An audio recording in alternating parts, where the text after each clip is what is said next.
भारत देश जो कि एक लोकतांत्रिक देश है और लोकतांत्रिक देश होने के नाते जनता के प्रति सरकार की जवाबदेहिता, सरकार का उत्तरदायित्व बहुत ज़्यादा बढ़ जाता है, क्योंकि जनता के मतदान के द्वारा ही सरकार का निर्माण होता है।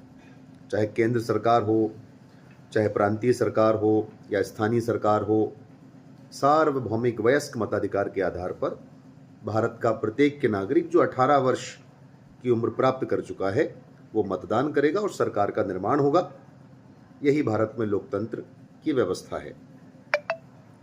ऐसे में सरकार ये प्रयास भी करती है कि लोकतंत्र हर तरह से लागू किया जाए और नागरिकों के मानवाधिकारों, नागरिकों के मूल अधिकारों, समानता का अधिकार, स्वतंत्रता का अधिकार, सम्मानपूर्ण जीवन जीने का अधिकार अच्छे से लागू हो सके। सरकार प्रयास करती है कि कानून एवं प्रशासन दोनों बने रहें, व्यवस्था बनी रहे, लॉ एंड ऑर्डर मेंटेन रहे, लेकिन फिर भी ऐसी अवस्था में भी एक कानून जिसका नाम है सशस्त्र बल विशेष अधिकार अधिनियम या सशस्त्र सेना विशेष शक्ति अधिनियम यानी अप्सपा, जिसको शॉर्ट में अप्सपा कह दिया जाता है। इतनी सब बढ़िया व्यवस्था होने के बावजूद, मूल अधिकार, अन्य अधिकार होने के बावजूद भी भारत देश में अप्सपा भी पाया जाता है और सेनाओं को इस अधिनियम के माध्यम से, अर्धसैनिक बलों को इस अधिनियम के माध्यम से बहुत विशेष शक्तियां भी प्रदान की जाती हैं। यानी ठीक विपरीत, जहां एक तरफ मूल अधिकार है, जहां एक तरफ मानवाधिकार है, जहां एक तरफ सम्मानपूर्ण जीवन जीने का अधिकार है, वहीं एक तरफ सशस्त्र सेना विशेष शक्ति अधिनियम भी है। और विशेष करके नागालैंड, असम, मणिपुर, जम्मू कश्मीर में अक्सर इस कानून का इस्तेमाल किया जाता है लॉ एंड ऑर्डर को मेंटेन करने के लिए। हालांकि ये तभी लगाया जाता है जब उस क्षेत्र में पुलिस एवं प्रशासन वहाँ की व्यवस्था को नहीं संभाल पा रहे हों और मुख्यमंत्री को लगे, वहाँ की सरकार को लगे कि अब सेना की, अर्धसैनिक बलों की मदद लेनी पड़ेगी। लेकिन फिर भी कहीं ना कहीं ये कानून बहुत विवादित है। और ये विवादित क्यों है? क्योंकि इसके प्रावधान कुछ इस प्रकार के हैं जिनकी वजह से भारी बवाल क्षेत्र में पैदा हो जाता है। जैसे अगर मान लीजिए किसी क्षेत्र में अप्सपा लागू है तो जो सैनिक हैं, जो अर्धसैनिक बल हैं, वो किसी भी व्यक्ति को, संदिग्ध व्यक्ति को बिना वारंट के गिरफ्तार कर सकते हैं। जबकि अनुच्छेद 22 कहता है कि अगर आपको किसी को गिरफ्तार करना है तो गिरफ्तारी का कारण बताना पड़ेगा, 24 घंटे में कोर्ट लेकर के जाना पड़ेगा, न्यायालय लेकर के जाना पड़ेगा और वो जो व्यक्ति है वो वकील की मदद ले सकता है। अनुच्छेद 20 कहता है कि किसी भी व्यक्ति को तभी गिरफ्तार किया जाएगा जब उसने किसी कानून का उल्लंघन किया हो।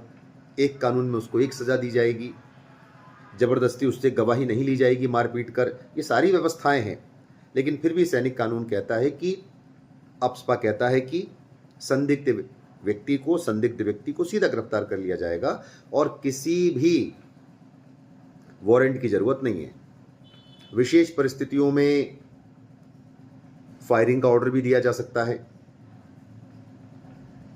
इसके अलावा अगर कहीं सम्मेलन हो रहा हो, कहीं कॉन्फ्रेंस हो रही हो, तो अर्धसैनिक बल, सैनिक उसको भंग भी कर सकते हैं।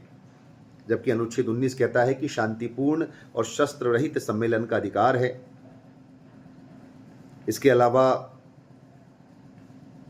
आप आवश्यकता पड़ने पर, ऐसी आवश्यकता महसूस होने पर जो सेना है वो किसी मकान को ध्वस्त भी कर सकती है, मकान को गिरा भी सकती है।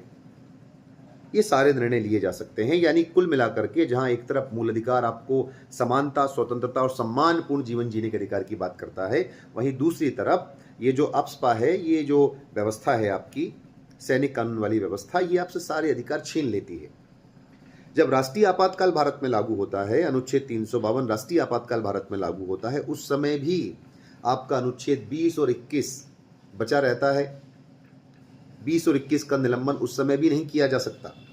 यानी 20 यानी जबरदस्ती आपको अपराधी नहीं बनाया जा सकता और 21 आपको सम्मानपूर्ण जीवन जीने का अधिकार है। आपसे आपका आपको प्राण और दैहिक स्वतंत्रता का संरक्षण है और जबरदस्ती आपको मारा नहीं जा सकता, आपको शूट नहीं किया जा सकता, आपके प्राण नहीं लिए जा सकते। राष्ट्रीय आपातकाल के समय भी 20 और 21 लागू होता है, लेकिन जब सैनिक कानून लगता है तो कोई भी व्यवस्था वहां नहीं बचती है। ना 20-21 बचेगा, ना संविधान का कोई मूल अधिकार बचेगा, ना कोई अन्य अधिकार बचेगा। और सैनिकों के द्वारा जो किया जा रहा है, सेना के द्वारा जो किया जा रहा है, जो कार्य वहां पर हो रहा है, उसमें सेना को जिम्मेदार नहीं ठहराया जा सकता जब तक केंद्र सरकार इसकी मंजूरी ना दे दे। सामान्य न्यायालय में उन पर मुकदमा चलाना भी बहुत मुश्किल है। उन पर मुकदमा चलेगा सैनिकों पर सेना न्यायालय में, यानी सैनिक फ्री होकर के कार्य करते हैं, सेना फ्री होकर के कार्य करती है। अब ये कानून बहुत ज़्यादा विवादित है, ये कानून बहुत ज़्यादा डिस्प्यूटेड है, लगातार परीक्षाओं में ये कानून पूछा जाता है। और विवादित होने का कारण मैंने आपको बता ही दिया। एक तरफ आपको अधिकार मिला हुआ है और एक तरफ अधिकार को छीनने की पूरी व्यवस्था यहाँ पर दी गई है सैनिक कानून के माध्यम से। तो ऐसी अवस्था में ये जो सैनिक कानून है, क्या इसको लगातार रखा जाना चाहिए? हालांकि सरकार का कहना है, जो सैनिक कानून को लागू करते हैं उनका कहना है, राष्ट्रपति का कहना है, केंद्र सरकार का कहना है कि ये वहीं पर लागू किया जाता है जहां स्थिति कंट्रोल में ना रहे। और आप तो देखते हैं कि उत्तर पूर्व के राज्यों में उग्रवाद पाया जाता है, नागालैंड में उग्रवाद पाया जाता है।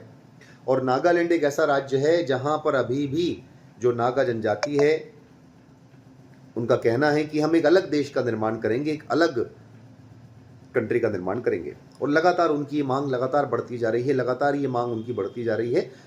कई बार सरकार से उनकी बातचीत भी हुई, लेकिन फिर भी कोई समाधान, अभी अंतिम समाधान निकला नहीं। इसी प्रकार असम और मणिपुर में भी कई मुद्दे हैं, वो भी भाषाई आधार पर राज्यों का निर्माण करना चाहते हैं। अब ऐसी अवस्था में पुलिस प्रशासन वहां जो व्यवस्था बिगड़ती है उसको नहीं संभाल पाता और सेना भेजनी पड़ती है।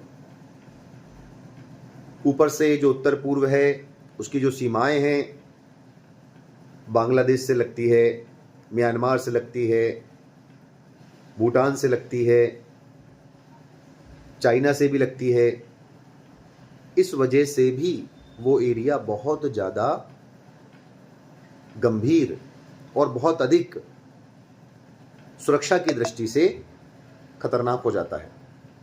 तो सरकार का कहना है कि हम अफस्पा नहीं लगाना चाहते हैं, हम अफस्पा का इस्तेमाल नहीं करना चाहते हैं। ये केवल हमें तब करना पड़ता है, ये केवल हमें तब करना पड़ता है जब हमें ऐसा लगे कि वहाँ पर पुलिस प्रशासन कार्य नहीं कर पा रहा है, तब हम अफस्पा को लागू करते हैं।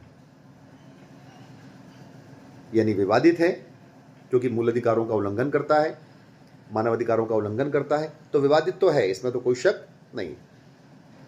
और इसीलिए लगातार परीक्षाओं में ये पूछा भी जाता है, लगातार एग्जाम्स में इसके बारे में क्वेश्चंस बनाकर भी पूछे जाते हैं।